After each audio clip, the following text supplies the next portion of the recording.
நம்முடைய பிதாவாகிய தேவனுக்கு நமது ஆண்டவராகிய இயேசு கிறிஸ்து மூலமாக மீண்டுமாக துதிகளையும் ஸ்தோத்திரங்களையும் நாம் ஏறெடுத்து கொண்டு நாம் தொடர்ந்து வியாழக்கிழமை தோறும் நம்ம 1000 வருட அரசாட்சியினுடைய தொடர் பாடத்தை நம்ம பார்த்து கொண்டு வரோம்.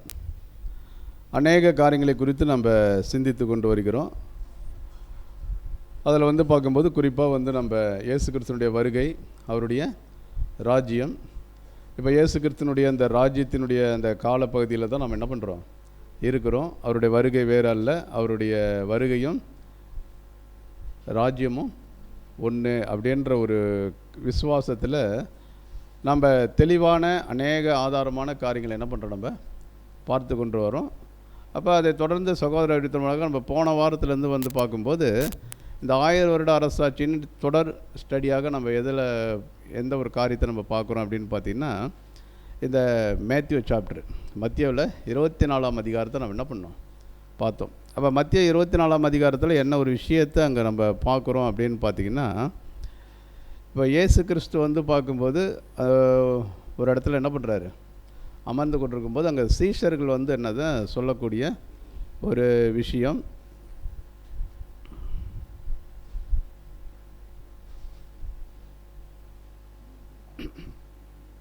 ஓகே, சரி.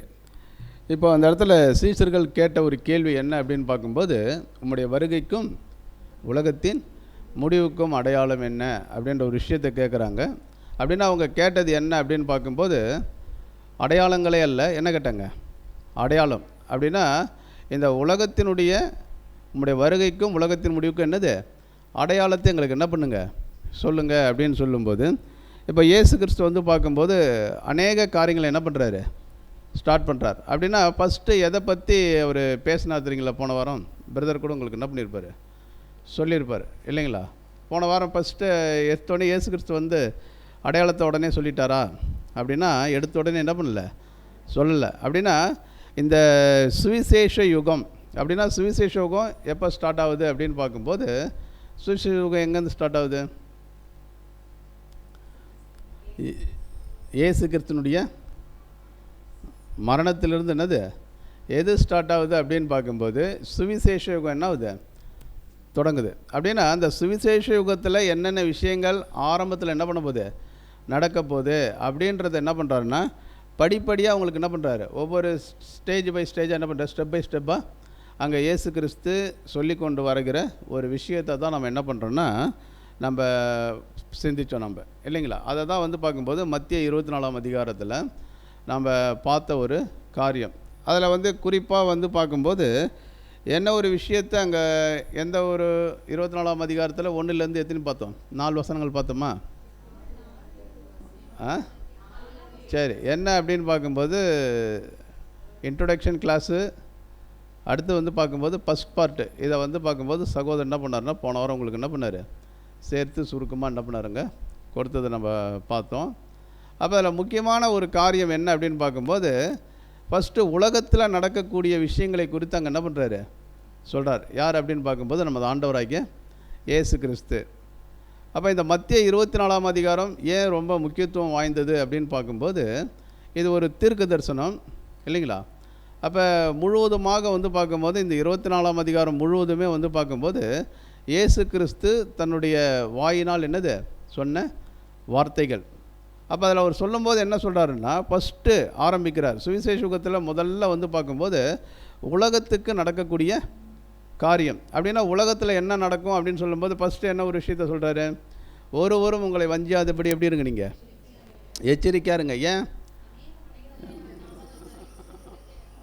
ஆமாம், அநேகர் என்ன பண்ணுவான்னா, என் நாமத்தை என்னது நான் தான் கிறிஸ்துன்ட்டு என்ன பண்ணுறாங்க சொல்லுவாங்க. அப்படின்னா சொல்கிறாங்களா, சொல்கிறாங்க இல்லைங்களா. என்ன அப்படின்னு பார்க்கும்போது இயேசு கிறிஸ்துனுடைய அந்த ஒரு அத்தாரிட்டியை ஒருத்தவங்க எடுத்துக்கிறாங்க அப்படின்னா அவங்க யாருடைய ஸ்தானத்துக்குள்ளே போகிறாங்க அப்படின்னு பார்க்கும்போது கிறிஸ்துவனுடைய என்னது ஸ்தானத்தை அவங்க எடுத்துக்கொள்கிறாங்க அப்படின்றது பார்த்தோம்.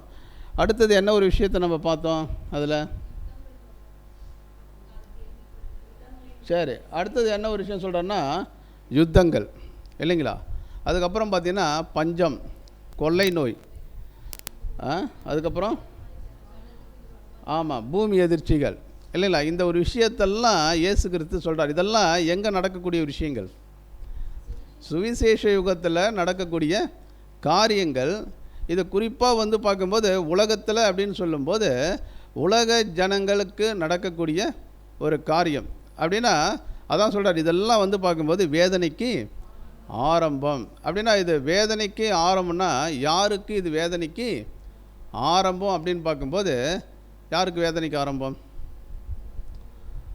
உலக ஜனங்களுக்கு. அப்படின்னா உலக ஜனங்கள் வந்து பார்க்கும்போது ஒரு மரணத்துக்குள்ளே என்ன பண்ண போகிறாங்க? அவங்க போக போகிறாங்க, மரிக்க போகிறாங்க. அவங்க வந்து மரிக்கக்கூடிய ஒரு விஷயம் எப்படி இருக்கும் அப்படின்னு பார்க்கும்போது பலவிதமான உபத்திரங்களுக்குள்ளே என்ன பண்ணுவாங்க? அவங்க போகக்கூடிய ஒரு விஷயம். அப்படின்னா எப்படிப்பட்ட ஒரு விஷயத்துக்குள்ளெல்லாம் அவங்களுக்கு மரணம் வரும் அப்படின்றத குறித்து அங்கே இயேசு கிறிஸ்து பதிவு பண்ணுறாருன்னா சுவிசேஷ யுகத்தில் ஒன்று பஞ்சம், ரெண்டாவது கொள்ளை நோய், அடுத்தது பூமி எதிர்ச்சி, அடுத்தது யுத்தம். அப்போ இப்படிப்பட்ட ஒரு காரியத்தின் மூலமாக யாருக்கு வந்து பார்க்கும்போது ஒரு உபத்திரம் ஸ்டார்ட் ஆகுது அப்படின்னு பார்க்கும்போது உலக ஜனங்களுக்கு என்னது வரும். அப்போ இதன் மூலமாக அவங்க எதிர்க்குள்ளே போயிடுவாங்க அப்படின்னு பார்க்கும்போது ஒரு மரணத்துக்குள்ளே என்ன பண்ணுறாங்க? போகிறாங்க. அப்படின்னா இந்த ஃபஸ்ட்டு பார்ட்டில் என்ன ஒரு விஷயம் பார்த்தீங்கன்னா உலகத்தில் என்ன நடக்க போகுது, உலகத்தில் நடக்கக்கூடிய காரியங்கள் என்ன. அப்போ அதன் மூலமாக வந்து பார்க்கும்போது உலக ஜனங்கள் எப்படிப்பட்ட ஒரு வேதனைக்குள்ளாக அவங்க கடந்து செல்ல போகிறாங்க அப்படின்ற ஒரு காரியத்தை குறித்து போன வாரம் என்ன பண்ண நம்ம பார்த்தோம். அப்படின்னா இப்போ இந்த உலகத்தில் தான் யார் இருக்கிறாங்கன்னா, யார் இருக்கிறா? பரிசுத்தவான்கள் என்ன பண்ணுறாங்க? இருக்கிறாங்க. அதை தான் வந்து பார்க்கும்போது ரெண்டாவது ஒரு பார்ட்டாக 9லேருந்து பார்க்கும்போது ஃபஸ்ட்டு உலகத்துக்கு பேசிட்டு ரெண்டாவது இப்போ வந்து யார்கிட்ட வராரு இயேசு கிறிஸ்து அப்படின்னு பார்க்கும்போது சபைக்கிட்ட என்ன பண்ணுறாரு? வரார். அப்படின்னா சபை வரலாற்றில் சுவிசேஷ யுகத்தில் வந்து சபை வரலாற்றில் பரிசுத்தவான்களுக்கு நடக்க போகிற காரியம் என்ன அப்படின்னா உலகத்தில் வந்து பார்க்கும்போது ஒரு மிகப்பெரிய அழிவு வரப்போது உலக ஜனங்களுக்கு எந்தெந்த விதத்திலெல்லாம் அவங்க வந்து பார்க்கும்போது ஒரு உபத்திரவத்துக்குள்ளே, ஒரு பாடுகளுக்குள்ளே, ஒரு வேதனைகளுக்குள்ளே, ஒரு கஷ்டத்துக்குள்ளே அவங்க என்ன பண்ண போகிறாங்க? கடந்து போவாங்க. அப்படி கடந்து போய் அவங்க கடைசியாக வந்து பார்க்கும்போது ஒரு அதோடைய எண்டு எங்கே போய் அவங்களுக்கு முடியும்னு பார்க்கும்போது ஒரு மரணத்துக்குள்ளே போய் என்ன பண்ண போகிறாங்க? முடிய போகுது இல்லைங்களா? அப்போ அவங்களுடைய நிலைமை எப்படி இருக்குதுன்னு பார்க்கும்போது ஒரு பரிதாபத்துக்கு என்னது குறிய ஒரு விஷயமாக என்ன பண்ணுதுன்னா காணப்படும். அப்படின்னா சபை இருக்கிறாங்க இல்லையா? யார் இந்த சபை? இல்லைங்களா? யார் இந்த சபை?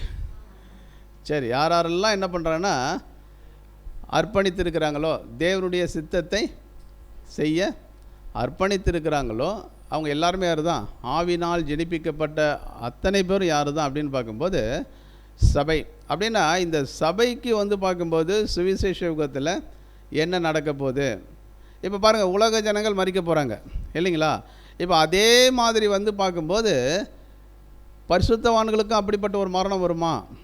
உலக ஜனங்களுக்கு என்ன நடக்குதோ, ஏன்னா இவங்களும் எங்கே தான் இருக்கிறாங்க? உலகத்தில் தான் இருக்கிறாங்க. அப்படின்னா இவங்களுக்கும் அதே மாதிரி ஒரு விஷயங்கள் நடக்குமா? ஆனால் இவங்களும் எப்படி தான் இப்போ என்ன தான் போகிறாங்க? இவங்களுக்கும் பாடுகள் வரும், இவங்களுக்கும் உபத்திரங்கள் வரும், கஷ்டம் வரும், அநேக விஷயங்கள் நடக்கும். அப்படின்னா இவங்களுடைய மரணமும் உலக ஜனங்களுடைய மரணத்தோடு நம்ம என்ன பண்ண முடியும்? ஒப்பிட்டு சொல்ல முடியுமா அப்படின்னா அதை தான் இயேசு கிறிஸ்து என்ன சொல்கிறார் அப்படின்னு பார்க்கும்போது படிக்கலாம் பாருங்கள். 24:9 மத்தேயு 24:9. அப்பொழுது உங்களை உபத்திரவங்களுக்கு ஒப்பு கொடுத்து உங்களை கொலை செய்வார்கள், என் நாமத்தின் நிமித்தம் நீங்கள் சகல ஜனங்களாலும் பகைக்கப்படுவீர்கள். பாருங்கள், இப்போ இயேசு கிறிஸ்து ஒரு விஷயம் சொல்கிறாரு. சபை வரலாற்றில் வந்து பார்க்கும்போது பரிசுத்தவான்களுக்கு என்ன காரியம் நடக்க போகிறது அப்படின்னு சொல்லும்போது அப்பொழுது உங்களை உபத்திரவங்களுக்கு ஒப்பு கொடுத்து உங்களை என்ன செய்ய போகிறாங்க அப்படின்னு பார்க்கும்போது கொலை செய்ய போகிறாங்க. அப்பொழுது அப்படின்னு சொல்லும்போது என்னென்னா சுவிசேஷ யுகம். அப்படின்னா இந்த சுவிசேஷ யுகத்தில் வந்து பார்க்கும்போது உலகத்துக்கு ஒரு மாதிரி ஒரு விஷயங்கள் என்ன பண்ணும்? நடந்து கொண்டு இருக்கும். ஆனால் பரிசுத்தவான்களுக்கு வந்து பார்க்கும்போது அவங்களும் மரணத்தை நோக்கி தான் என்ன பண்ணுவாங்க? போய் கொண்டு இருப்பாங்க. ஆனால் அவங்களுடைய மரணம் எப்படிப்பட்ட மரணம் அப்படின்னு பார்க்கும்போது இவங்களுடைய மரணம் மாதிரி யாருடைய மரணம் இருக்காது. உலக ஜனங்களுக்கு ஏற்படுகிற மரணம் மாதிரி பரிசுத்தவான்களுக்கு என்ன பண்ணது இருக்காது. ஏன் அப்படின்னு பார்க்கும்போது இப்போ அவங்க வந்து படக்கூடிய அந்த பாடுகள், அந்த உபத்திரவங்கள் இல்லைங்களா, அது எல்லாமே வந்து பார்க்கும்போது எதற்காக அவங்க என்ன பண்ணுறாங்க, செய்கிறாங்க அப்படின்றது தான் இங்கே என்ன பண்ணுறோம் நம்ம பார்க்குறோம். புரியுதுங்களா?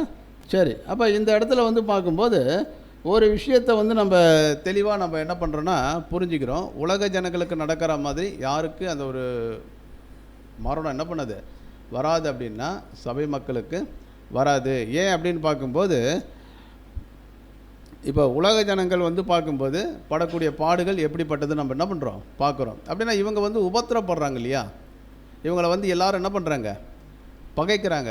ஏன், எதற்காக இவங்களை பகைக்கணும் பாருங்கள். உலக ஜனங்களுக்கு நடக்கிற விஷயம் வந்து பார்க்கும்போது அது வந்து பார்க்கும்போது லிட்ராவே அது என்ன பண்ணும், அவங்களுக்கு நடக்கக்கூடிய ஒரு காரியம். ஆனால் இவங்களுக்கு விசேஷமாக என்ன ஒரு விஷயம் நடக்குதுன்னு பார்க்கும்போது இவங்க என்ன பண்ணுறாங்கன்னா உபத்திரவத்துக்குள்ளே என்ன பண்ணுறாங்க போகக்கூடிய விஷயம். அதேமாதிரி வந்து பார்க்கும்போது எல்லாராலும் இவங்க என்ன பண்ணுறாங்க அப்படின்னு பார்க்கும்போது பகைக்கப்படுவார்கள் அப்படின்னு சொல்லுது. காரணம் என்ன, எதற்காக? ஆமாம், என்ன ஒரு காரியம் அப்படின்னு பார்க்கும்போது இந்த உபத்திரவம் மற்றவர்களால் பகைக்கப்படுற ஒரு விஷயம் இது எல்லாருக்கும் நடக்குமா அப்படின்னு பார்க்கும்போது எல்லாருக்குமே இது என்ன பண்ணது நடக்காது. யாருக்கு இது நடக்கும் அப்படின்னு பார்க்கும்போது யார் உண்மையாக வந்து பார்க்கும்போது கிறிஸ்துவினுடைய அடிச்சுவற்றை என்ன பண்ணுறாங்க, பின்பற்றார்களோ. அதனால தான் நம்ம வசனம் என்ன பண்ணுறோன்னா, இதற்காகவே நீங்கள் என்ன பண்ணப்பட்டிருக்கிறீங்க, அழைக்கப்பட்டு இருக்கிறீங்க அப்படின்னா. இப்போ அநேக உபத்திரன் வழியாக தான் எங்கே போகணும் அப்படின்னு பார்க்கும்போது தேவனுடைய ராஜ்யத்திற்குள்ளே போகணும் இல்லைங்களா. அதே மாதிரி இன்னொரு வசனம் கூட நம்ம அடிக்கடி வாசிக்கிற வசனம் என்னன்னு பார்க்கும்போது, தேவ பக்தியாய் நடக்க மனதாக இருக்கிற யாவரும் என்ன பண்ணுவாங்க, துன்பம் படுவார்கள். அப்படின்னா தேவனுடைய ராஜ்யத்துக்குள்ளே அந்த பரம அழைப்புக்குள்ளே போகக்கூடியவங்க உண்மையாக எதை வந்து ஃபாலோ பண்ணுவாங்க அப்படின்னு பார்த்தீங்கன்னா கிறிஸ்தினுடைய அடிச்சுவற்றை இவங்க என்ன பண்ணுவாங்க, ஃபாலோ பண்ணுவாங்க. அதனால தான் நம்ம என்ன ஒரு விஷயத்தை வசனம் படிப்போம்னா, வசனத்தின் மித்தம் உபத்திரமும் துன்பமும் இல்லைங்களா. அப்போ வசனத்தின் மித்தம் ஒருத்தவங்க நடக்கிறாங்க, வாழ்கிறாங்க, தேவனுக்கு உண்மையாக என்ன பண்ணுறாங்க, கீழ்ப்படுகிறாங்க அப்படின்னா அவங்களுடைய லைஃப்பில் என்ன தான் வரும் அப்படின்னு பார்க்கும்போது உபத்திரவங்கள் கட்டாயம் என்ன பண்ணும், வரும். அப்படின்னா இந்த உபத்திரவங்கள் எல்லாருக்கும் வருமா அப்படின்னு பார்க்கும்போது எல்லாருக்கும் என்ன பண்ணாது, வராது. அதனால தான் இயேசு கிறிஸ்து அங்கே சொன்னேன், என் நாமத்தின் மித்தம் உங்களை என்ன பண்ணுவாங்க, உபத்திரவப்படுத்துவார்கள். என் நாமத்தின் மித்தம் நீங்கள் எல்லாராலையும் என்ன பண்ணுவீங்க, பகைக்கப்படுவார். இது வந்து பார்க்கும்போது இந்த சுவிசேஷ யுகத்தில் பரிசுத்தவான்களுக்கு தேவன் கிஃப்டாக என்ன பண்ணுது, கொடுத்த ஒரு காரியம். ஒரு வேளை வந்து பார்க்கும்போது இது இயேசு கிறிஸ்து சொன்ன தீர்க்க தரிசனம்.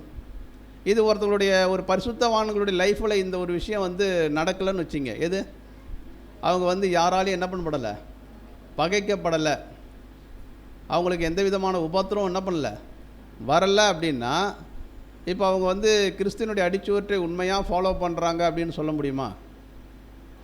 ஏன்னா உலகம் கட்டாயம் என்ன பண்ணும் அப்படின்னு பார்க்கும்போது உங்களை என்ன பண்ணும், பகைக்கும். ஏன் உலகம் உங்களை பகைக்குது? இப்போ உலகத்தினுடைய காரியங்கள் வந்து தப்பு அப்படின்றத நீங்கள் என்ன பண்ணுவீங்கன்னா சொல்லும் பொழுது அந்த உலகம் கட்டாயம் உங்களை என்ன பண்ணும், பகைக்கும். அப்படின்னா உலகம் நம்மளை பகைக்கால, உலகம் நம்மளை நேசிக்குது அப்படின்னா என்ன ஒரு விஷயம் தெரியுங்களா, உலகத்தோடு நம்ம என்ன பண்ணுறோம், லிங்க் ஆகிட்டோம்னா உலகம் கட்டாயம் நம்மளை என்ன பண்ணாது, பகைக்காது. இப்போ எல்லாரோடையும் வந்து பார்க்கும்போது இணக்கமாக இருக்கணும், சமாதானமாக இருக்கணும், எல்லாரோடையும் எப்படி இருக்கணும், ஐக்கியமாக இருக்கணும் அப்படின்ட்டு எல்லாருக்கும் ஒருத்தவங்க ஒத்து போகிறாங்கன்னு வச்சுக்கோங்க, ஒரு தேவனுடைய பிள்ளைகள், அவங்களுக்கு ஏதாவது பிரச்சனை வருமா பாருங்கள். அவங்க என்ன சொல்லுவாங்க, அவங்களும் உங்களை மாரி தான் என்ன பண்ணுறாங்க, ஆனால் அவங்க எல்லாத்தினோட என்ன பண்ணுறாங்க, ஒத்து போகிறாங்களே. அப்போ அவங்களுக்கு எந்த என்னது, அப்போ நீங்களும் அப்படி தான் இருக்கிறீங்க. அப்படின்னா வசனத்தின்படி ஒருத்தவங்க வாழ்கிறாங்க அப்படின்னு பார்க்கும்போது அவங்க லைஃப்பில் கட்டாயம் என்ன ஸ்டார்ட் ஆகும் அப்படின்னு பார்க்கும்போது உபத்திரம் என்ன ஆகிடும், தொடங்கும் அப்படின்றத நம்ம பார்க்குறோம். எதன் அடிப்படையில் அப்படின்னு பார்க்கும்போது ஒருத்தவங்க கிறிஸ்தியனுடைய அடிச்சுவற்றை உண்மையாக என்னது பின்பற்றும்போது அவங்களுக்கு என்ன தான் வரும்னு பார்க்கும்போது கட்டாயம் என்னது, உபத்திரவம் வரும் இல்லைங்களா. அப்போ இந்த உபத்திரவத்தின் மூலம்தான் இவங்க யாரை வந்து மகிமைப்படுத்துவார்கள் அப்படின்னு பார்க்கும்போது தேவனை என்ன பண்ண முடியும், மகிமைப்படுத்த முடியும். இப்போ இந்த உபத்திரத்தை பற்றி இதே மத்திய 24ஆம் அதிகாரத்தில் 2 இடத்துல என்ன மொத்தம் 3 இடத்துல சொல்லப்பட்டிருக்குது. நம்ம படிக்கலாம் பாருங்கள். மத்தேயு 24ஆம் அதிகாரம் 21ஆம் வசனம் முதல், ஏனெனில் உலகம் உண்டானது முதல் இதுவரைக்கும் சம்பவியாததும் இனிமேலும் சம்பவியாதுமான மிகுந்த உபத்திரம் அப்பொழுது உண்டாயிருக்கும். 29ஆம் வசனம், அந்நாட்களின் உபத்திரம் முடிந்தவுடனே சூரியன் அந்தகாரப்படும், சந்திரன் ஒளியை கொடாதிருக்கும், நட்சத்திரங்கள் வானத்திலிருந்து விழும், வானத்தின் சத்துவங்கள் அசைக்கப்படும். சரி, இப்போ இந்த உபத்திரம் என்ற ஒரு காரியம் வந்து பார்க்கும்போது இந்த மத்திய 24ஆம் அதிகாரத்தில் 3 இடத்துல என்ன பண்ணப்பட்டிருக்குது, சொல்லப்பட்டிருக்குது. இப்போ அதற்காக தான் நம்ம என்ன பண்ணுறோன்னா இந்த வசனத்தை என்ன பண்ணுறோம் நம்ம பார்க்குறோம். ஆனால் பரிசுத்தவான்களுக்கு வரக்கூடிய உபத்திரத்தை குறித்து நம்ம எதில் தான் பார்க்குறோம் அப்படின்னு பார்த்தீங்கன்னா, எதில் படிக்கிறோம்? மத்தேயு 24:9 தான் என்ன சொல்லப்படுதுன்னா, இது வந்து பரிசுத்தவான்களுக்கு என்னது விசேஷமாக வரக்கூடிய உபத்திரங்களை குறித்து நமது ஆண்டவராகிய இயேசு கிறிஸ்து அங்கே சொல்கிறது நம்ம பார்க்குறோம். எதன் அடிப்படையில் அப்படின்னு பார்க்கும்போது இவங்க வந்து பார்த்திங்கன்னா அந்த வசனத்தின்படி என்னது நடக்கிற ஒரு விஷயங்கள். சரி, இப்போ இயேசு கிறிஸ்துனுடைய அடிச்சுவற்றை பின்பற்றுறதுனால ஏன் இவங்களுக்கு உபத்திரம் வரணும்? காரணம் என்ன? இப்போ வந்து எல்லாரும் இவங்களை என்ன பண்ணணும்? நேசிக்கலாம் இல்லைங்களா? தேவனும் இவங்களை என்ன பண்ணியிருக்கணும்? ஆசீர்வதிக்கணும். ஆனால் இந்த உபத்திரம் வந்து இவங்களுக்கு ஏன் வருது? காரணம் சரி இருளுக்கும் சரி என்ன ஒரு விஷயம் அப்படின்னு பார்த்தீங்கன்னா, தேவன் வந்து பார்க்கும்போது உங்களில் உத்தமர்கள் இன்னார் என்று என்னது தெரிஞ்சுக்கணும் இல்லைங்களா? அவ எதன் மூலம்தான் வந்து பார்க்கும்போது எதன் மூலம்தான் வந்து பார்த்தீங்கன்னா ஒருத்தவங்க வந்து உண்மை உள்ளவர்கள் அப்படின்றத நிரூபிக்க முடியும் அப்படின்னு பார்க்கும்போது இந்த உபத்திரவம். அப்படின்னா இந்த அனுபவத்தை வந்து பரிசுத்தவான்களுக்கு தேவன் ஏன் வந்து அலோட் பண்ணுறார் அப்படின்னு பார்க்கும்போது அவங்க வந்து உண்மை உள்ளவர்கள் அப்படின்றத என்ன பண்ணணும்? நிரூபிக்கணும். ஏன் அப்படின்னு பார்த்தீங்கன்னா 2 விஷயம் இருக்குது ஒரு நமக்குள்ள. என்னென்னா மாம்ச சிந்தை. ஏற்கனவே ஒரு தேவனுடைய பிள்ளைகள் எப்படி தான் இருக்கிறாங்கன்னா முழுவதுமாக வந்து பார்க்கும்போது மாம்ச சிந்தையில் தான் இருக்கிறோம் இல்லைங்களா? அப்போ கிறிஸ்துவுக்கு நம்மளை அர்ப்பணித்ததுக்கப்புறம் நமக்குள்ளே என்ன ஒரு சிந்தை வருது அப்படின்னு பார்க்கும்போது ஆவியின் சிந்தை. அப்படின்னா ஒரு தேவனுடைய பிள்ளைகள் எதை மேற்கொள்ளணும்? மாம்ச சிந்தை என்ன பண்ணணும்? அதனால தான் நம்ம என்ன படிக்கிறோம் அப்படின்னு பார்க்கும்போது ஆவி மாம்சத்துக்கு விரோதமாகவும் மாம்சம் ஆவிக்கு விரோதமாக வந்து பார்க்கும்போது ஒரு யுத்தம் என்ன பண்ணணும்? நடந்துக்கிட்டே இருக்கணும். ஆனால் இதில் வந்து எது வந்து பார்க்கும்போது ஜெயிக்கணும் அப்படின்னு பார்க்கும்போது ஆவியின் சிந்தை என்னது? அதுதான் வந்து பார்க்கும்போது புது சிருஷ்டியினுடைய வளர்ச்சி. ஒருவங்க கிறிஸ்துவுக்குள் இருந்தால் அவன் எப்படி இருக்கிறான்? புது சிருஷ்டியாக இருக்கிறான். அப்படின்னா இந்த ஒரு மாம்ச சிந்தையை ஒருத்தவங்க வந்து மேற்கொள்ளணும் அப்படின்னா அவங்க எதுக்குள்ளே முதல்ல அடங்கியிருக்கணும் அப்படின்னு பார்க்கும்போது கிறிஸ்துக்குள்ளே என்னது இருந்தால் தான் எதை அவங்க வந்து மேற்கொள்ள முடியும் அப்படின்னு பார்த்தீங்கன்னா எதை மேற்கொள்ள முடியும்? ஆமாம், பாருங்கள், ஒரு பெரிய ஒரு ஆபத்து வருது. அப்போ தாய் கோழி இருக்குது இல்லையா? அப்போ குஞ்சுகள்லாம் என்ன பண்ணுன்னா அந்த தாயினுடைய சட்டைகளுக்குள்ளே என்ன பண்ணணும்? வந்துடணும்.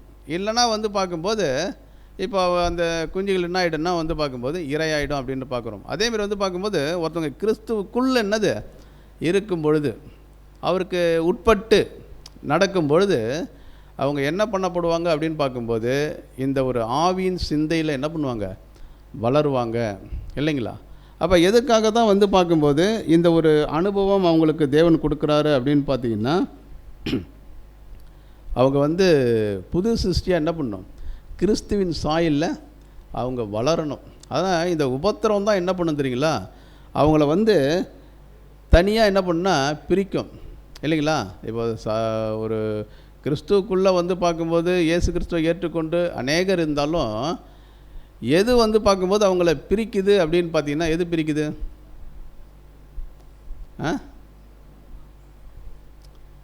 அந்த உபத்திரம் தான். இப்போ பாருங்கள், எலியாவும் எலிசாவும் என்ன பண்ணுறாங்க? நடந்து போயினாக்குறாங்க. இப்போ ஒரு அக்கினி ராதம் வந்து என்ன பண்ணுது? 2 பேரும் என்ன பண்ணுது? பிரிக்கக்கூடிய ஒரு காரியம்.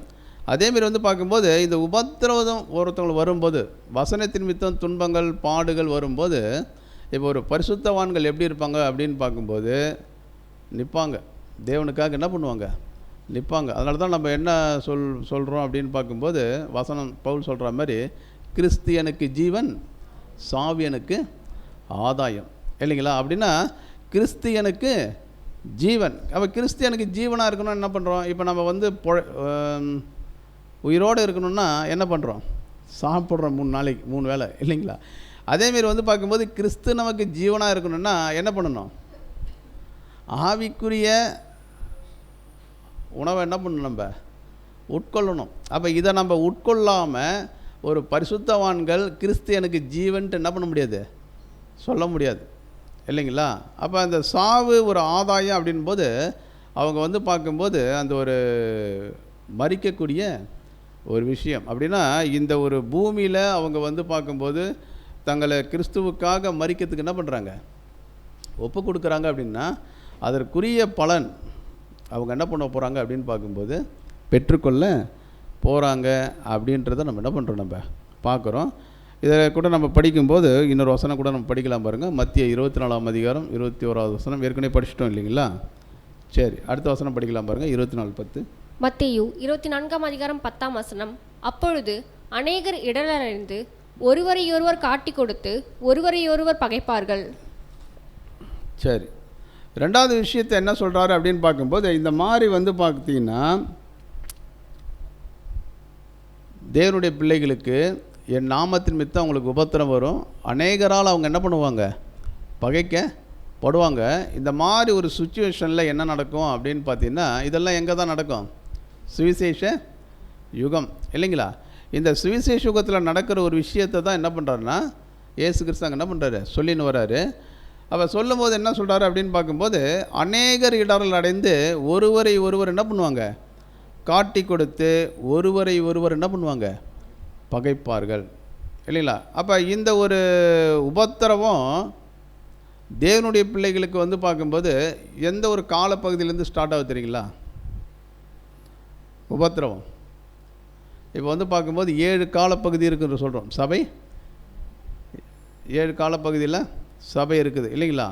அப்படின்னா எந்த காலப்பகுதியிலேருந்து சபைக்கு வந்து உபத்திரம் அதிகமாக ஸ்டார்ட் ஆகுது, சரி 2ஆம் கால சபையில் தான் என்னது உபத்திரவம் அதிகமாக ஸ்டார்ட் ஆகுது. அதனால தான் நம்ம என்ன படிப்போம்னா நீ பட போகிற பாடுகளை குறித்து என்னது எவ்வளவேன்னு என்ன பண்ணாத, பயப்படாத இல்லைங்களா. அப்படின்னா தேவனுடைய பிள்ளைகளுக்கு வந்து பார்க்கும்போது எதை பாருங்கள், அந்த 2ஆம் சபையிலேருந்து பார்க்கும்போது அவர்கள் பட்ட பாடுகள். அப்போ அவங்க வந்து பட்ட பாடுகள் எப்படி இருக்கும் அப்படின்னு பார்த்தீங்கன்னா மாம்சத்தின்படி கிறிஸ்துவை பற்றி என்னது சொல்லக்கூடாது, சொன்னால் என்னது சிறை. அதேமாரி வந்து பார்க்கும்போது எதை தான் வந்து சீஷர்கள் பிரசங்கித்தார்கள், பரிசுத்தவான்கள் எதை தான் பிரசங்கித்தாருன்னா எந்த ஒரு காரியத்தை குறித்து பிரசங்கித்தார்கள், ஆமாம் உயிர்த்தெழுதல் குறித்து வரப்போக்கூடிய ராஜ்யத்தை குறித்து என்ன பண்ணாங்க, பிரசங்கித்தார்கள். இதெல்லாம் வந்து என்ன பண்ணக்கூடாது தெரியுமா, நீங்கள் பேசக்கூடாது. அப்போ இதன் மித்தம் தான் வந்து பார்க்கும்போது அவங்களுக்கு என்ன வந்துச்சு அப்படின்னு பார்த்தீங்கன்னா உபத்திரவங்கள் வந்தது.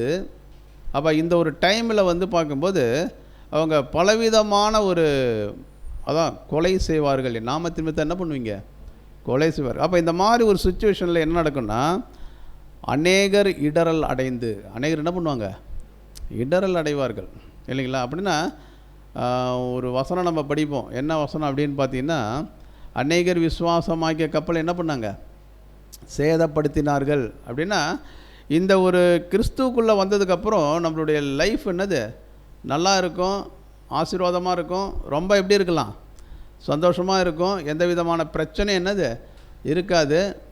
எப்படி இருப்போம் அப்படின்னு பார்க்கும்போது சமாதானமாக என்ன பண்ணுவோம் இருப்போம். நம்ம எல்லாம் எப்படி இருப்போம்லான்னா ஒரே ஃபேமிலியாக இருக்கலாம். அப்படிலாம் நினச்சி தான் என்ன பண்ணியிருப்பாங்க, எல்லோரும் உள்ளே வந்திருப்பாங்க. ஆனால் வந்ததுக்கப்புறம் தான் தெரியும் அங்கே என்ன ஸ்டார்ட் ஆகும் அப்படின்னு பார்க்கும்போது ஒரு பிரச்சனை வரும்பொழுது அநேகர் என்ன ஆகுங்க தெரியுமா, ஏன்னா இவங்க எதிர்பார்த்த மாதிரி அங்கே நடக்கலை, சில விஷயங்கள் என்ன பண்ணல, ஒரு சிலரால் என்ன பண்ண முடியல அப்படின்னு பார்க்கும்போது ஒரு சில காரியங்களை ஏற்றுக்கொள்ள உபத்திரப்படுறதுக்கு என்ன கிடையாது தெரியுங்களா, பாடுபடுறதுக்கு ரெடி இல்லை.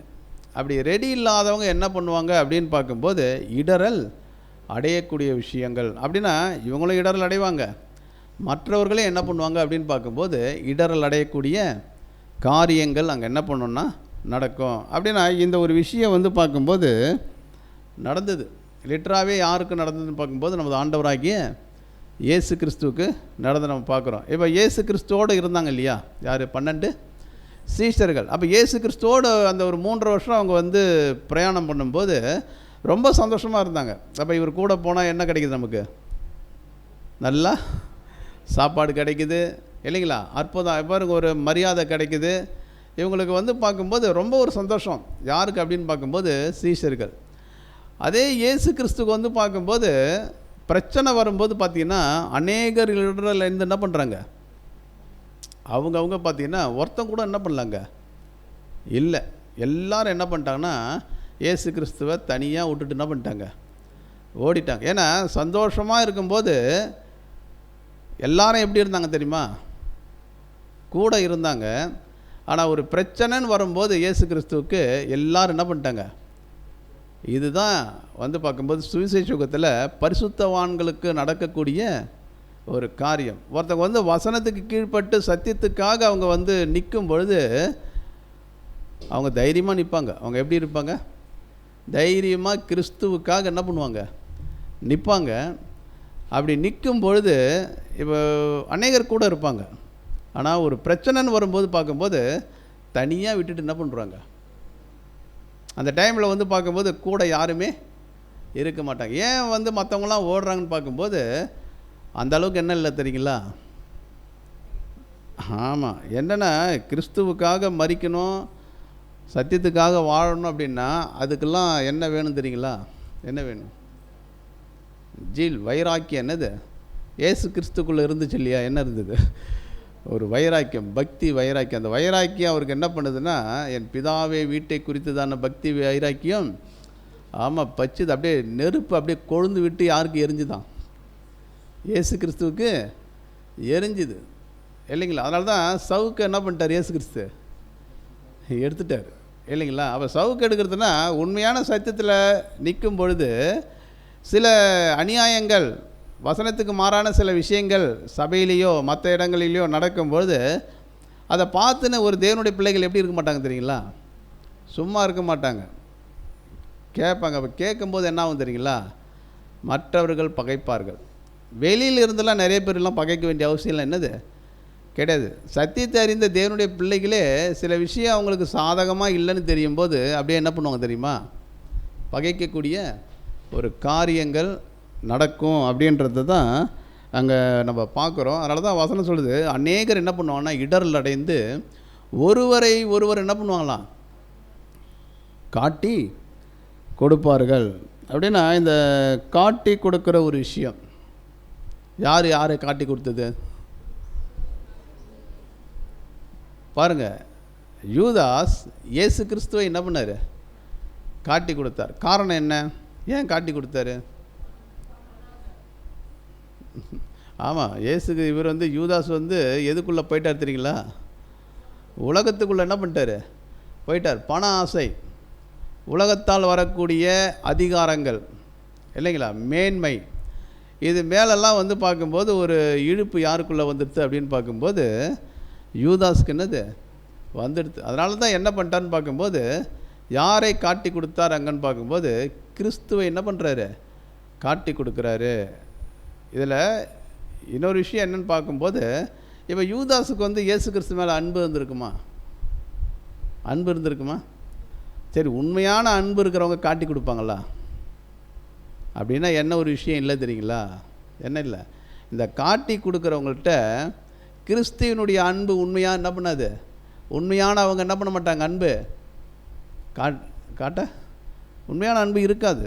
இது வந்து பார்க்கும்போது 100% என்னது உண்மையான அன்பு உள்ளவங்க ஏன்னா மற்ற தேவனுடைய பிள்ளைகள் என்ன பண்ண மாட்டாங்க, காட்டி கொடுக்க மாட்டாங்க. ஆனால் சுவிசேஷ யுகத்தில் உங்களுக்கு என்ன நடக்கும், பரிசுத்தவான்களுக்கு என்ன நடக்க போகுதுன்றத இயேசு கிறிஸ்து என்ன பண்ணுறாரு தெரியுங்க, முன்கூட்டியே தீர்க்கதரிசனமாக என்ன பண்ணுறாரு, சொல்கிறார்.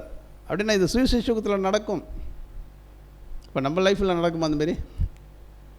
நடக்குதா? நம்ம யாராவது காட்டி கொடுக்குறோமா?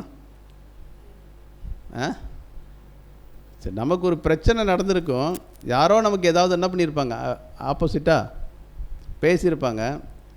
அந்த சகோதரனை பற்றி சகோதரி பற்றி மற்றவங்ககிட்ட நம்ம சொல்கிறோன்னு வச்சிங்க, அது என்ன தெரியுங்களா? என்ன அர்த்தம்? காட்டி கொடுக்குறது. புரியுதுங்க இல்லையா? ஏன்னா மன்னிக்கணுன்னா என்ன பண்ணிடலாம்? உண்மையான அன்புன்னா மன்னிச்சு அப்படியே விட்டுடலாம் இல்லைங்களா? அவங்கள குறித்து மற்றவங்ககிட்ட நம்ம சொல்லி அவங்களுடைய நற்பெயரை நம்ம கெடுக்க வேண்டிய அவசியம் என்னது இல்லை. ஆனால் அதை பற்றி மற்றவங்ககிட்ட நம்ம என்ன பண்ணுறோம், சொல்கிறோன்னாலே என்ன அர்த்தம் தெரியுங்களா? காட்டி கொடுக்கறதுக்கு சமம். அப்போ தேவனுடைய பிள்ளைகள் சுவிசேஷ யுகத்தில் அங்கே பரிசுத்தவான்களுக்கு நடக்கிற ஒரு விஷயம் என்னன்னு பார்க்கும்போது இடரல் அடைவார்கள் இல்லைங்களா? அதேமாரி வந்து பார்க்கும்போது காட்டி கொடுப்பார்கள். ஏன்னா பக்தியின் வேஷத்தை என்ன பண்ணுவாங்க, தரித்து கொண்டிருப்பாங்க. யூதாஸ் கூட எப்படி இருந்தார் பாருங்கள். இதில் என்ன ஒரு பெரிய ஒரு விஷயம்னா, இயேசு கிறிஸ்து, யூதாஸ் வந்து இயேசு கிறிஸ்து என்ன பண்ணார், காட்டி கொடுத்தார். ஆனால் இயேசு கிறிஸ்து எங்கேயுமே யாரை காட்டி கொடுக்கல, காட்டி கொடுக்கல இல்லைங்களா? அப்போ இதுதான் வந்து பார்க்கும்போது உண்மையான ஒரு பரிசுத்தவான்களுக்கு என்னது அழகு. தனக்கு விரோதமாக யார் என்ன ஒரு தீங்கு செய்தாலும் இல்லைங்களா, கெடுதல் செய்தாலும், அப்போ நன்மையை பெற்று அவங்களுக்கு என்ன பண்ணும், ஆப்போசிட்டான காரியங்கள் செய்தாலும், ஆனால் இவங்க இப்போ ஒரு தேவனுடைய பிள்ளைகள் எப்படி இருப்பாங்கன்னு பார்க்கும்போது, அதான் நேற்று கூட டிஸ்கஷனில் படிக்கும்போது எல்லாவற்றையும் எப்படி எடுத்துக்குவாங்க தெரியுமா? சாதாரணமாக, பெருந்தன்மையாக இல்லைங்களா, தாராள என்னது மனசோடு, எல்லாமே தேவன் தான் என்ன பண்ணுறாரு, அலோட் பண்ணுறாரு அப்படின்னு என்ன பண்ணுவாங்க, ஏற்றுக்கொள்வார்கள் இல்லைங்களா? அப்போ அவங்க லைஃப்பில் மற்றவர்கள் குற்றப்படுத்தினாலும் பகைத்தாலும் இல்லைங்களா, இதெல்லாம் வந்து பார்க்கும்போது ஒரு தேவனுடைய பிள்ளைகளுடைய லைஃப்பில் நடக்கும். நடந்தால் தான் அவங்க கிறிஸ்துவனுடைய அடிச்சுவற்றை என்ன பண்ணுறாங்க, உண்மையாக ஃபாலோ பண்ணுறாங்கன்னு அர்த்தம்.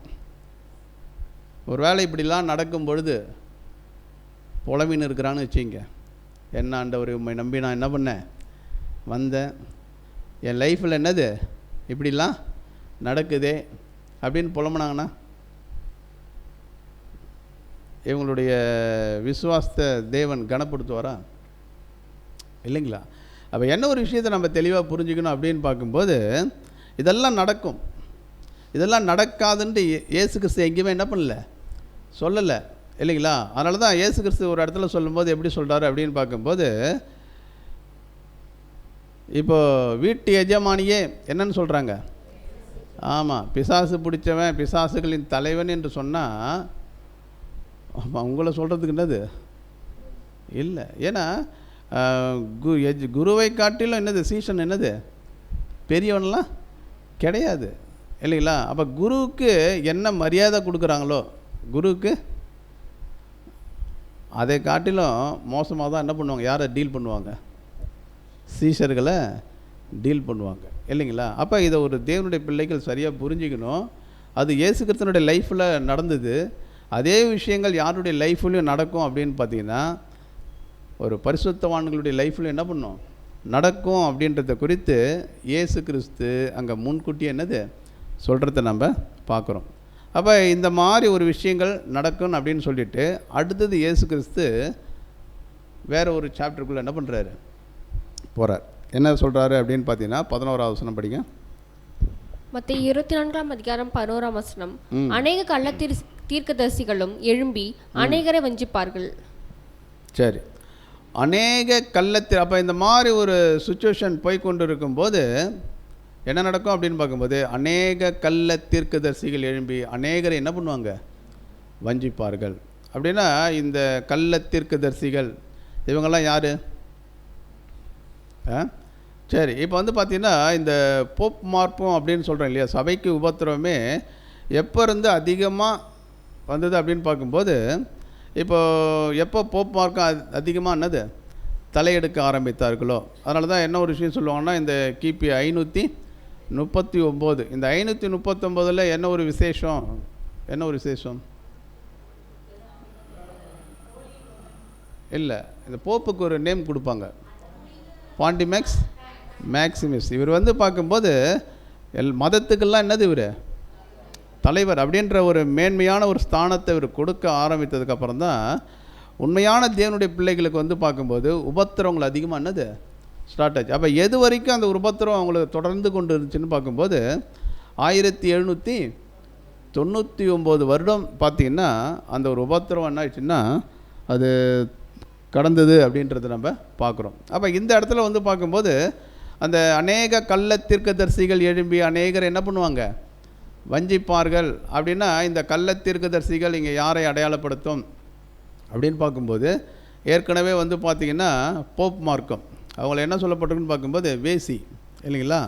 அப்போ பூமியில் உள்ள எல்லாருக்கும் இவங்க எப்படி இருக்கிறாங்க அப்படின்னு பார்க்கும்போது வேசிகளுக்கெல்லாம் ஆமாம் இவங்க வந்து பார்க்கும்போது எல்லாருக்கும் அந்த மதுவை என்னது ஊற்றி கொடுத்து எல்லாரையும் என்ன பண்ணிட்டாங்க அப்படின்னு பார்க்கும்போது கெடுத்துட்டாங்க இல்லைங்களா. அப்போ அவங்களோட குமாரத்தி யார், புரோட்டஸ்டன்ட் இல்லைங்களா. இந்த புரோட்டஸ்டண்ட்டை பற்றி தான் இங்கே இயேசு கிறிஸ்து சொல்லும்போது எப்படி சொல்கிறாருன்னா கல்ல இப்போ இவங்க ஒரு விஷயத்தை செஞ்சு முடிச்சிருப்பாங்க, அடுத்தது யார் ஸ்டார்ட் பண்ணுவா அப்படின்னு பார்க்கும்போது இவங்களுடைய குமாரத்தி இல்லைங்களா, புரோட்டஸ்டன்ட் அமைப்பு. அப்போ இவங்களும் எழும்பி என்ன பண்ணுவாங்க அப்படின்னு பார்க்கும்போது ஜனங்களை வஞ்சிக்கக்கூடிய ஒரு காரியத்தை என்ன பண்ணுவாங்க செய்வாங்க. அப்போ இந்த மாதிரிலாம் நடக்கின்றது குறித்து வெளிப்படுத்தல கூட நம்ம ஒரு வசனம் அங்கே சொல்லப்பட்டிருக்கோம், படிக்கலாம் பாருங்கள். வெளிப்படுத்துதல் 16ஆம் அதிகாரம் 13ஆம் வசனம். அப்பொழுது வலுசர்பத்தின் வாயிலும் மிருகத்தின் வாயிலும் கள்ள தீர்க்கதரிசியின் வாயிலும் இருந்து தவளைகளுக்கு ஒப்பான 3 அசுத்த ஆவிகள் புறப்பட்டு வர கண்டேன். அப்போ இதுக்கெல்லாம் நமக்கு ஓரளவு என்னது விளக்கங்கள் தெரியும். அப்படின்னா அந்த கள்ள தீர்க்கதரிசி அப்படின்னு பார்க்கும்போது இந்த புரோட்டஸ்டன்ட் அமைப்பு மூலமாக ஜனங்கள் எந்த அளவுக்கு வஞ்சிக்கப்படுவார்கள், அவங்க எந்த அளவுக்கு வஞ்சிக்கப்பட்டிருக்கிறாங்கன்றது நம்மளுடைய காலப்பகுதியில் நம்ம என்ன பண்ணலாம் தெளிவாக பார்க்கலாம் இல்லைங்களா. அப்படின்னா இந்த வலு சர்பத்தின் வாயிலும் மிருகத்தின் வாயிலும் கள்ள தீர்க்கதரிசியின் வாயிலும் இருந்து தவளை கோப்பான 3 அசுத்தாவிகள் என்னது புறப்பட்டு வர கண்டேன். அப்படின்னா இந்த அசுத்தாவிகள் எதை குறிக்குது, அசுத்தாவிகள் இல்லைங்களா. இவங்க வாயிலேருந்து என்ன பண்ணுமா புறப்பட்டு வரும். அப்படின்னா இவங்க இந்த புரோட்டஸ்டன்ட் அமைப்பு இவங்கெல்லாம் என்ன பண்ணுவாங்கன்னு பார்க்கும்போது இந்த சிவில் கவர்மெண்ட் இல்லைங்களா, இவங்களோட சேர்ந்து கொண்டு இவங்க என்ன பண்ணுவாங்க அப்படின்னு பார்க்கும்போது தவறான விஷயத்தை ஜனங்களுக்கு என்ன பண்ணுவாங்க கற்பிக்கக்கூடிய போதிக்கக்கூடிய. அப்போ இவங்க வந்து அந்த தவறான ஒரு உபதேசங்கள் இல்லைங்களா. அப்போ தவளைக்கு ஒப்பான்னு சொல்லப்பட்டிருக்கோம், தவளை சும்மா என்ன பண்ணும், ஆமாம் இல்லைங்களா. எப்பயுமே வந்து பார்க்கும்போது அது என்னென்னா ரொம்ப அந்த ஒரு பெருமை மேட்டிமை இதெல்லாம் வந்து பார்க்கும்போது அப்படிப்பட்ட காரியத்துக்குள்ளே அவங்க என்ன பண்ணுவாங்க கடந்து செல்லக்கூடிய ஒரு விஷயம். அப்போ அதனால தான் இங்கே என்ன சொல்லப்படுது அப்படின்னு பார்க்கும்போது இந்த மாதிரி காரியங்கள் அநேக கள்ள தீர்க்கதரிசிகள் எழும்பி அநேகர் என்ன பண்ணுவாங்களாம் வஞ்சிப்பார்கள். அப்போ இந்த மாதிரி ஒரு விஷயங்கள் என்ன பண்ணணும் நடந்து கொண்டிருக்கோம். இப்படி நடக்கிறதுனால என்ன ஆகும் அப்படின்னு பார்த்தீங்கன்னா படிக்கலாம் பாருங்கள் 12ஆம் வசனம். மத்தேயு 24ஆம் அதிகாரம் 12ஆம் வசனம். அக்கிரமம் மிகுதியாவதினால் அநேகருடைய அன்பு தணிந்து போகும். பாருங்க, அக்கிரமம் மிகுதியாவதினால் அநேகருடைய அன்பு என்ன ஆகிடும் தணிந்து போயிடும். எங்கே தணிஞ்சு போயிடும், சபையில் என்னது இல்லைங்களா. எந்த சபையில்ன்றதை நம்ம தெளிவாக என்ன பண்ணணும் புரிஞ்சுக்கணும் ஓகேங்களா. இது வந்து பார்க்கும்போது உண்மையான தேவனுடைய சபையை பற்றி இங்கே என்ன பண்ணப்படலை சொல்லப்படலை இல்லைங்களா. அப்போனா எங்கன்னு சொல்லும்போது இப்போ நம்ம பார்க்குறோம் இல்லையா பேர் சபை அமைப்புகள் புரோட்டஸ்டன்ட் சொல்கிறோம் இல்லைங்களா. அப்போ இவங்ககிட்ட வந்து பார்க்கும்போது உண்மையான அன்பு இருக்குதா அப்படின்னு பார்த்தீங்கன்னா உண்மையான அன்பு என்னது இல்லை. இப்போ உண்மையான அன்பு இல்லைன்றத நம்ம எப்படி புரிஞ்சுக்கலாம், அவங்க போதிக்கக்கூடிய போதனையை வச்சு என்ன பண்ணிடலாம் சொல்லிடலாம். அப்போ அவங்க போதிக்கக்கூடிய ஒரு விஷயங்கள் எதை பற்றி தான் இருக்கும் அப்படின்னு பார்த்தீங்கன்னா எதை பற்றியது சுயநலமான காரியங்களை பற்றி தான் என்ன பண்ணுவாங்க. இந்த உலகத்தில் எப்படி என்னது லக்ஸூரியாக வாழ்கிறது இல்லைங்களா. அப்போ அந்த ஆசீர்வாதமான ஒரு விஷயங்களை பற்றி தான் என்ன பண்ணுவாங்க அவங்க. அப்போ தேவனுடைய ராஜ்யத்தில் வரக்கூடிய தேவனுடைய ராஜ்யம், அந்த ராஜ்யத்தில் தான் தேவன் எல்லா ஆசீர்வாதங்களையும் என்ன பண்ண போகிறாரு தரப்போகிறாரு. மரித்து போன அத்தனை பேர் என்ன பண்ண போகிறாங்க உயிர் தெழுந்து வரப்போகிறாங்க இல்லைங்களா. அப்போ தான் வந்து பார்க்கும்போது இந்த உலகம் எப்படி இருக்கும் அப்படின்னு பார்க்கும்போது ஏதேன் தோட்டம் மாதிரி இருக்கும். இப்படிலாம் வந்து பார்க்கும்போது மரித்தவர்கள் எல்லாரும் உயிர் தந்து வருவாங்க. இந்த மாதிரி ஒரு விஷயத்தை குறித்து அங்கே போதிக்கிறாங்களா அப்படின்னு பார்க்கும்போது அப்படிப்பட்ட போதனையெல்லாம் நம்ம என்ன பண்ண முடியாது, பார்க்க முடியாது. எப்படிப்பட்ட போதனையை தான் போதிப்பாங்கன்னா சுயநலமான என்னது அவங்களுக்கு என்ன தேவை இல்லைங்களா. அப்போ அந்த மாதிரி ஒரு விஷயத்தை அவங்க போதிக்கிறதுனால அவங்களுக்கு என்ன இருக்காது தெரியுங்களா. வசனம் சொல்லுது அக்கிரம் மிகுதியாவதுனால் அநேகரோட அன்பு என்னது பாருங்கள். இப்போ அவங்களுக்கெல்லாம் உபத்திரம் வருமா, உபத்திரம் வருமா? வசனத்தின் மித்தம் அவங்களுக்கு உபத்திரம் வருமா? அப்போ வசனத்தின் மித்தம் நடந்தால் தான் என்ன வரும், உபத்திரம் வரும், பாடுகள் வரும், எல்லாமே என்னது வரும். ஆனால் இந்த அமைப்புகளுக்கு என்ன வராது அப்படின்னு பார்க்கும்போது நான் வந்து பார்க்கும்போது நீங்கள் சொல்கிற விஷயத்தை எப்படி புரிஞ்சிக்கூடாதுன்னா இந்த அமைப்புகளுக்கு பிரச்சனையே என்னது வராதுன்றதை பற்றி பேசலை இல்லைங்களா. அங்கே இருக்கிறவங்களுக்கு வந்து பார்க்கும்போது எப்படி இருக்கிறாங்கன்னு பார்க்கும்போது அவங்க போதிக்கப்பட்ட போதனை சுயநலத்தின் அடிப்படையிலான என்னது ஒரு போதனை. அதனால் வந்து பார்க்கும்போது தேவனுக்காக எப்படி சாக்ரிஃபைஸ் பண்ணுறது, தியாகம் பண்ணுற ஒரு விஷயங்கள், இதெல்லாம் என்னது தேவனை எப்படி திருப்திப்படுத்தக்கூடிய, தேவனிடத்தில் எப்படிப்பட்ட அன்பை என்னது வெளிப்படுத்தக்கூடிய விஷயங்கள், இதெல்லாம் வந்து பார்க்கும்போது அங்கே இருக்கிற ஜனங்களுக்கு சரியாக என்ன பண்ணது தெரியாது. அதனால தான் வசனம் சொல்லுது அவங்க போதிக்கக்கூடிய போதனை எப்படிப்பட்ட போதனைன்னா அக்கிரமம் என்னது நிறைந்த போதனை இல்லைங்களா. அதனால தான் நம்ம வந்து வெளிப்படுத்தலில் படிக்கும்போது கூட எப்படி படிப்புன்னு பார்க்கும்போது தேவன் எல்லாத்தையும் என்ன பண்ணிட்டார் தெரியுங்களா, ஸ்டாப் பண்ணிட்டார். அங்கே என்ன பண்ணிட்டார், இனி வந்து பார்க்கும்போது உனக்கு எந்த வித சத்தமும் உனக்கு என்ன பண்ணாது கேட்காது. நம்ம படிச்சிருக்கிறோம் இல்லையா வெளிப்படுத்தல். அப்போ எல்லாத்தையும் என்ன பண்ணிட்டாருன்னா ஸ்டாப் பண்ணிட்டார். அப்போ உண்மையான சத்தியம் இன்றைக்கி எங்கே மட்டும்தான் தேவன் கொடுத்து கொண்டு வராரு அப்படின்னு பார்க்கும்போது அவருடைய உண்மையான பிள்ளைகளுக்கு மட்டும்தான் என்ன பண்ணுறாரு கொடுக்குறாருன்னு பார்க்குறோம். அப்போ என்ன ஒரு விஷயம் அப்படின்னு பார்க்கும்போது அநேகருடைய அன்பு என்ன பண்ணிட்டோம். அப்போ அவங்களுடைய அன்பு எப்படிப்பட்ட அன்பு அப்படின்னு பார்க்கும்போது அது ஒரு மாய்மாலமான அன்பாக இருக்கும். சரி, அப்போ அந்த உண்மையான அன்பை வெளிப்படுத்தக்கூடியவங்க யார் அப்படின்னு பார்த்தீங்கன்னா உண்மையான அன்பை யார் தான் வெளிப்படுத்துவா, உண்மையான தேவனுடைய பிள்ளைகள் இல்லைங்களா. அப்போ உண்மையான பரிசுத்தவான்கள் தான் என்ன பண்ணுவாங்க அப்படின்னு பார்க்கும்போது தேவனுடைய அன்பை என்ன பண்ணுவாங்க வெளிப்படுத்துவாங்கன்னு பார்க்குறோம். அப்போ எதன் மத்தியில் அவங்க வெளிப்படுத்துவாங்க அப்படின்னு பார்த்தீங்கன்னா அவங்க கிறிஸ்துவின் நாமத்தின் மொத்தம் வரக்கூடிய உபத்திரவங்களாக இருக்கட்டும், பாடுகள், மற்றவர்களால் என்னது பகைக்கக்கூடிய விஷயங்கள் இல்லைங்களா, மற்றவர்கள் மூலமாக வரக்கூடிய இடரல்கள் இல்லைங்களா. அப்போ எதுவாக இருந்தாலும் மற்றவர்களால் காட்டி கொடுக்கப்பட்டாலும் ஆனால் அவங்க அன்பு எப்படிப்பட்ட அன்பாக இருக்குன்னா தூய்மையான உண்மையான என்னது அன்பை வெளிப்படுத்தக்கூடியவங்க யார் அப்படின்னு பார்க்கும்போது பரிசுத்த ஆண்கள் இல்லைங்களா. சரி, அப்போ இதன் மத்தியில் தான் இயேசு கிறிஸ்து என்ன சொல்கிறாரு அப்படின்னு பார்க்கும்போது படிக்கலாம் பாருங்கள். மத்திய 24:13. மத்திய 24:13 முடிவு பரியந்தம் நிலை நிற்பவனே ரட்சிக்கப்படுவான். சரி, அப்போ முடிவு பரிந்தும் நிலை நிற்பவனே ரட்சிக்கப்படுவான். முடிவு பரிந்தும் நிலைத்திருக்குதுன்னா என்ன அர்த்தம்? ஆமாம், இந்த மாதிரி எவ்வளோ பிரச்சனைகள் ஒரு தேவனுடைய பிள்ளைகளுடைய லைஃப்பில் எப்படிப்பட்ட ஆப்போசிட்டான அநேக காரியங்கள் அவங்களுக்கு எதிராக எவ்வளோ பெரிய பிரச்சனைகள் வந்தாலும் எவ்வளோ பெரிய போராட்டங்கள் வந்தாலும் இல்லைங்களா. ஏன்னா பேதுரு சொல்கிறார் இல்லையா, உங்கள் மத்தியிலே பற்றி இருக்கிற அக்கினியை குறித்து ஏதோ புதுமை என்று என்ன பண்ணாதீங்க திகைக்காமல், என்னடா இப்படிலாம் நடக்குது அப்படிலாம் நீங்கள் திகைக்காமல் இதெல்லாம் வந்து பார்க்கும்போது தேவன் என்ன பண்ணுறாரு, ஆமாம் உண்மை உள்ளவர்கள் அப்படின்றத நிரூபிப்பதற்காக தான் என்ன பண்ணுறாரு எல்லாத்தையும் அலோட் பண்ணுறார். அப்போ இவங்க வந்து பார்க்கும்போது எவ்வளோ பெரிய பிரச்சனைகள் வந்தாலும் அந்த முடிவு பரிந்து என்ன பண்ணுவாங்க, நிலை நிற்பவனே ரட்சிக்கப்படுவான் இல்லைங்களா. அப்போ மரண பரிந்தும் இப்போ இதை குறித்து நம்ம எக்ஸாம்பிள் சொல்லணும்னா யாரை தான் சொல்லணும்னா பவுல் இயேசு கிறிஸ்து கூட கடைசியாக என்ன சொன்னார், முடிந்தது இல்லைங்களா. பவுல் சொல்லும்போது என்ன சொல்கிறாருன்னு பார்க்கும்போது நல்ல போராட்டத்தை போராடினேன், ஓட்டத்தை முடித்தேன் அப்படின்னா அந்த ஒரு தைரியமான ஒரு வார்த்தை இல்லைங்களா. தைரியம், எதுக்கு தைரியம் அப்படின்னு பார்க்கும்போது அந்த ஒரு மரணத்தை சந்திப்பதற்கு ஒரு தைரியமான ஒரு வார்த்தையை வந்து வேதத்தில் வந்து பார்க்கும்போது நிறைய பேர் என்ன பண்ணியிருக்கிறாங்க பேசியிருக்கிறாங்க இல்லைங்களா. இப்போ ஸ்தேவானை கூட நம்ம என்ன பண்ணலாம், அவர் தன்னுடைய ஓட்டத்தை முடிக்கும்போது கூட வந்து பார்க்கும்போது அவர் சொல்கிறார் இல்லையா, தைரியமாக சொல்கிறார் இல்லையா, இந்த ரத்த பழித்து என்ன பண்ணாதீங்க, அவள் தேவனும் கிறிஸ்துவும் நிற்கிறத நான் என்ன பண்ணுறேன் பார்க்குறேன் அப்படின்னா ஒரு தேவனுடைய பிள்ளைகள் அந்த மரணத்தை தன்னுடைய கோர்ஸை முடிக்கும் பொழுது ரொம்ப ஒரு சந்தோஷமாக மன திருப்தியோடு அந்த ஒரு கோர்ஸை முடிக்கிறாங்க இல்லையா, அது வந்து பார்க்கும்போது அவங்களுக்கு எப்படி இருக்கும் அப்படின்னு பார்த்தீங்கன்னா, இது வரைக்கும் அவங்க வாழ்ந்த லைஃபு அது அவங்களுக்கு எப்படி இருக்குன்னா ஒரு சாட்சியாக என்ன பண்ணும் இருக்கும். அவங்களுடைய மனசாட்சி அவங்களை என்ன பண்ணாது தெரியுங்களா, எந்த விதத்தில் என்ன பண்ணாது, குற்றப்படுத்தவே படுத்தாது. அப்படிப்பட்ட ஒரு லைஃப் என்ன பண்ணியிருப்பாங்கன்னா இந்த பூமியில் என்ன பண்ணியிருப்பாங்க, வாழ்ந்துருப்பாங்க. அப்படி வாழ்ந்துட்டு அந்த முடிவு பரிந்த அதில் ஸ்டாண்டர்டாக நிற்கிறாங்க இல்லையா, நின்று தன்னுடைய ஜீவனை என்ன பண்ணுறாங்க விடும்பொழுது ரொம்ப சந்தோஷமாக தேவனுடைய கரத்தில் என்னது கொடுப்பாங்க.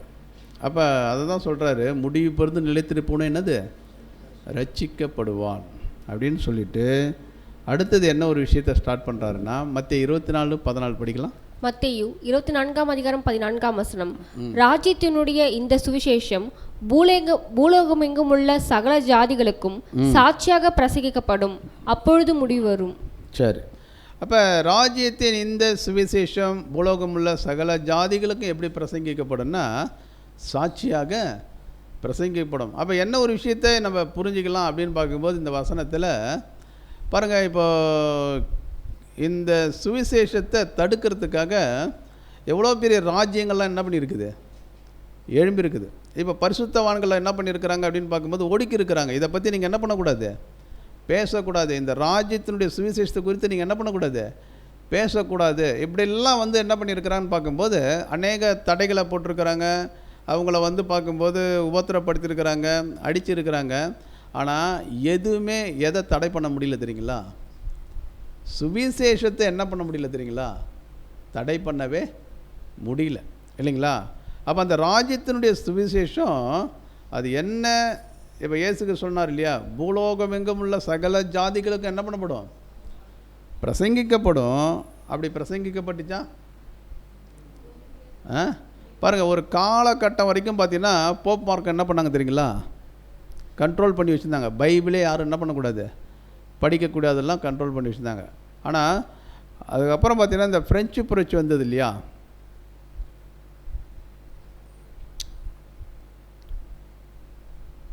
சரி, இப்போ ஃப்ரெஞ்சு புரட்சிக்கு அப்புறம் பார்த்தீங்கன்னா வேதாகமம் இல்லைங்களா, இந்த காஸ்பல் ராஜ்யத்தினுடைய சுவிசேஷம் இது வந்து பார்த்திங்கன்னா பல மொழிகளில் என்ன பண்ணப்பட்டது, ஆமாம் மொழிபெயர்க்கப்பட்டது. எப்போ அப்படின்னு பார்க்கும்போது இந்த ஃப்ரெஞ்சு புரட்சிக்கு அப்புறம் பார்த்திங்கன்னா பைபிள் சொசைட்டியின் மூலமாக இந்த வேதாகமம் மொழிபெயர்க்கப்பட்டு எல்லா மக்களுக்கும் என்ன பண்ணிடுச்சு தெரியுங்களா, இது போயிடுச்சு இல்லைங்களா. பைபிள் மூலமாக என்னது போயிடுச்சு. இதுக்காக நிறைய பேர் என்ன பண்ணாங்கன்னா ரொம்ப ரிஸ்க் எடுத்தாங்க. அதுக்கப்புறம் மேலும் எப்படி போச்சு, இன்னும் எப்படிலாம் வேதம் எல்லாருக்கும் போயின்னு இருக்குது இன்னும் அப்படின்னு பார்க்கும்போது இன்றைக்கி இருக்கக்கூடிய அநேக டெக்னாலஜி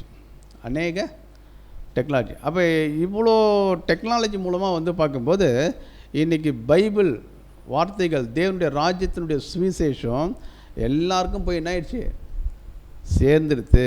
அப்படின்னா சேர்ந்துடுத்துனா என்ன அர்த்தம் அப்படின்னு பார்க்கும்போது சுவிசேஷம் எல்லாருக்கும் என்ன பண்ணப்பட்டிருக்குது, போயிருக்குது. அப்போ எப்படி சொல்லப்பட்டிருக்குது அப்படின்னு பார்க்கும்போது இப்போ இந்த வேதம் எல்லாருக்கும் போனதுனால என்ன ஒரு விஷயம் தெரியுங்களா, அவங்க வந்து ஏற்றுக்கொள்ளணுன்ட்டு என்ன கிடையாது, அவசியம் கிடையாது.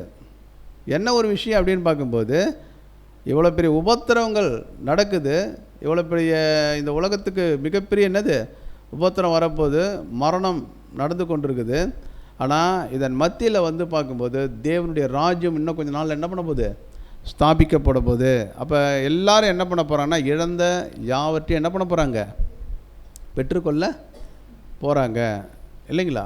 அப்போ இந்த ஒரு வேதத்தை படிப்பதன் மூலமாக இது போன இடத்துலலாம் வந்து பார்க்கும்போது தேவனுடைய ராஜ்யத்தினுடைய அந்த சுவிசேஷம் என்னப்பட்டிருக்குது அப்படின்னு பார்க்கும்போது அறிவிக்கப்பட்டிருக்குது அப்படின்றத நம்ம பார்க்குறோம். அப்படின்னா என்ன ஒரு விஷயம் தெரியுங்களா, எதன் மூலமாகவும் என்ன பண்ண முடியல அப்படின்னு பார்த்தீங்கன்னா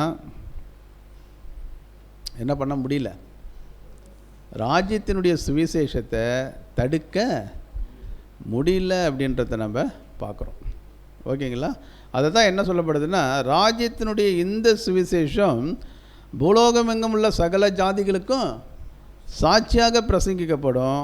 அப்போது என்ன வரும், முடிவு வரும். அப்படின்னா அப்பொழுது முடிவு வரும்னு சொல்லப்படுது இல்லையா? அப்படின்னா இந்த முடிவு எதை பற்றி சொல்லப்பட்டிருக்குது? அப்பொழுது முடிவு வரும். எப்போ முடிவு வரும்?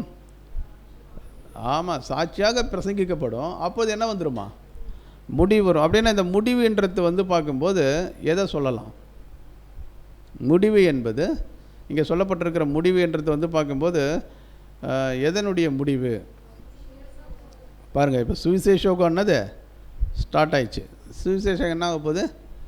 முடிய போகுது இல்லைங்களா? அப்படின்னு அந்த முடிவுன்னு சொல்லும்போது அதுக்கு ஒரு காலப்பகுதி இருக்குது இல்லைங்களா? ஒரு நாள் தொடங்குதுன்னா இந்த ஒரு நாள் முடிகிறதுக்கு ஒரு காலப்பகுதி இருக்குது, ஒரு டைம் இருக்குது இல்லையா? 24 மணி நேரத்தில் இந்த ஒரு நாள் என்ன பண்ணும்? முடியும். அதே மாதிரி பார்த்திங்கன்னா முடிவு வருவான்படுது. அந்த முடிவுக்கு வந்து ஒரு காலப்பகுதி இருக்குது. அந்த காலப்பகுதி தான் என்ன அப்படின்றத நம்ம பார்த்தோம்னா என்னது? அறுவடை. எப்போ அறுவடை ஸ்டார்ட் ஆச்சு? அறுவடை ஸ்டார்ட் ஆகிடுச்சா? இந்த முடிவு காலப்பகுதியில் தான் எது ஸ்டார்ட் ஆகும் தெரியுங்களா? எது ஸ்டார்ட் ஆகும்? அறுவடை ஸ்டார்ட் ஆகும். அறுவடை ஸ்டார்ட் ஆகி அடுத்து என்ன ஆகும்னா அறுவடை என்ன பண்ணும்? முடியும். அதுதான் வந்து பார்க்கும்போது சுவிசேஷ யுகத்தினுடைய முடிவு. அப்போ இந்த ஒரு சுவிசேஷ யுகத்தினுடைய முடிவு எப்போ அப்படின்னு சொல்லும்போது அறுவடை ஸ்டார்ட் ஆகி அறுவடை என்ன பண்ணும்? முடியணும் இல்லைங்களா? அப்போ இந்த குறிப்பிட்ட டைமுக்குள்ளே நடக்கக்கூடிய ஒரு நிகழ்வுகள் எது? ஒரு காலப்பகுதி சொல்கிறோம் இல்லையா? முடிவுன்றது எதை குறிக்குது? ஒரு காலப்பகுதி குறிக்குது. அந்த காலப்பகுதி தான் எதுன்னு பார்க்கும்போது அறுவடையின் ஆரம்பம். அறுவடையினோட ஆரம்பம் ஸ்டார்ட் ஆகுதுன்னா இந்த சுவிசேஷ யுகத்திற்கு முடிவு என்ன ஆயிடுச்சு? ஸ்டார்ட் ஆகிடுச்சு. அப்படின்னா இந்த ஒரு அறுவடையினுடைய ஆரம்பம் ஸ்டார்ட் ஆகி அந்த அறுவடை என்ன பண்ண போகுது? முடியுது இல்லையா? அதுதான் என்னென்னா முடிவு இல்லைங்களா? ராஜ்யத்தினுடைய சுவிசேஷம் சகல ஜனங்களுக்கும் சாட்சியாக பிரசங்கிக்கப்படும். அப்போது என்ன வரும்னு பார்க்கும்போது முடிவு வரும். அதுதான் வந்து பார்க்கும்போது அந்த முடிவு காலத்தில் நடக்கக்கூடிய நிகழ்வுகள். அப்படின்னா இந்த முடிவு காலத்தில் என்னென்ன நிகழ்வுகள் நடக்கும்? அப்படின்னா இந்த அறுவடை எப்போ ஸ்டார்ட் ஆச்சு?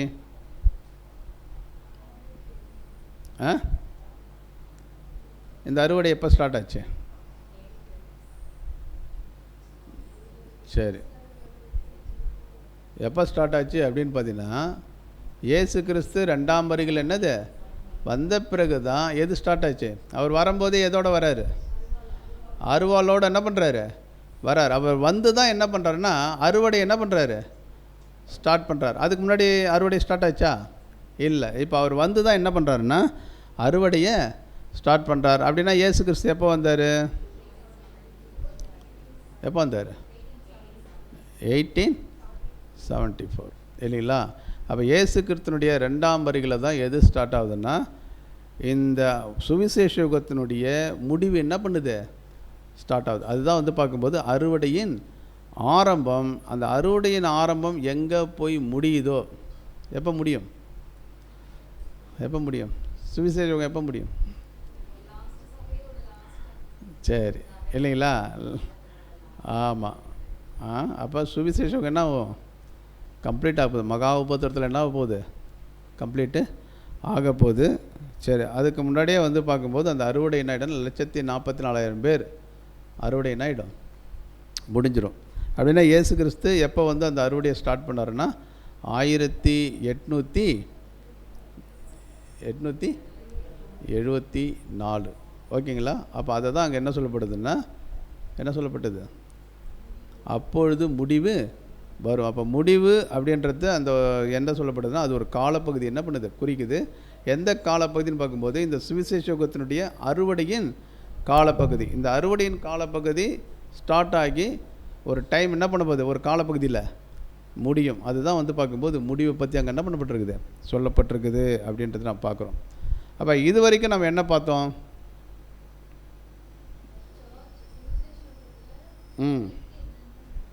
சரி, என்னென்ன நடக்குது இல்லைங்களா? சபை இப்போ ஃபஸ்ட்டு பார்ட்டில் என்ன பார்த்தோம் அப்படின்னு பார்த்தீங்கன்னா உலகத்துக்கு என்ன நடக்க போகுது? உலகம் எப்படிப்பட்ட ஒரு உபத்திரவத்துக்குள்ளே போக போகிறாங்க? அவங்களுக்கு எப்படிப்பட்ட ஒரு மரணத்துக்குள்ளே அவங்க என்ன பண்ண போகிறாங்க? கடந்து செல்ல போகிறாங்க.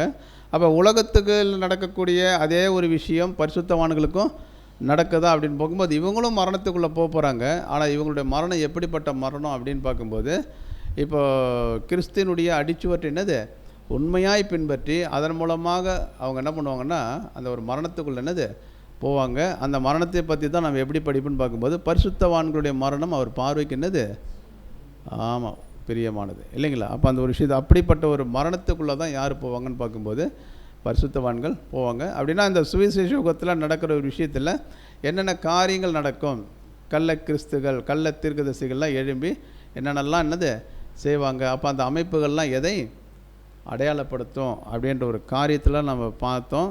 அப்போ அநேகர் என்ன பண்ணுவாங்கன்னா இடர் அடைவாங்க, அநேகர் என்ன பண்ணுவாங்க காட்டி கொடுக்குற விஷயம் எல்லாமே வந்து பார்க்கும்போது பரிசுத்தவான்களுடைய இந்த சுவிசேஷ யுகத்தில் பரிசுத்தவான்களுக்கு நடக்கக்கூடிய ஒரு காரியம், இது கட்டாயம் நடக்கும் அப்படின்றத இயேசு கிறிஸ்து தன்னுடைய வாயினால் தீர்க்க தரிசனமாக என்ன பண்ணுறாரு சொல்லின்னு வர்றார் இல்லைங்களா?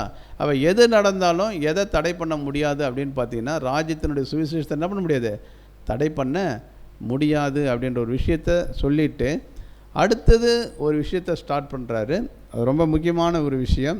என்ன அப்படின்னு பார்த்தீங்கன்னா மத்தேயு 24ஆம் அதிகாரம் 15-16 படிக்கலாம். மத்தேயு 24ஆம் அதிகாரம் 15ஆம் வசனம் முதல். மேலும் பாழாக்குகிற அருவருப்பை குறித்து தானியேல் தீர்க்கதரிசி சொல்லியிருக்கிறானே, வாசிக்கிறவன் சிந்திக்க கடவன்.